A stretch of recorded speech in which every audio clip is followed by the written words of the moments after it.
সবসময় একটা জিনিস খেয়াল করবা, যখন দেখবা এনিমি চলে আসছে তখন কি করবে জানো?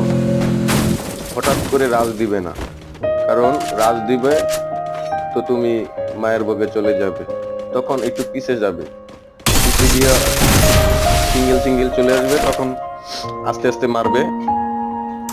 যদি তুমি এনিমিকে ঘুরায় গাড়ায় মারো তাহলে দেখবে এনিমিকে তুমি প্রায় মারতেই পারবে, পুরো এক স্কোয়াডই তুমি খেয়ে দিতে পারবে।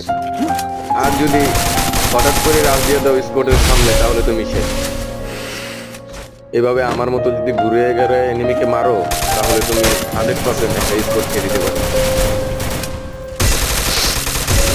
Triple আজকের মতো এই পর্যন্ত। ভিডিওটি ভালো লাগলে চ্যানেলটি সাবস্ক্রাইব ও লাইক দিতে ভুলবেন।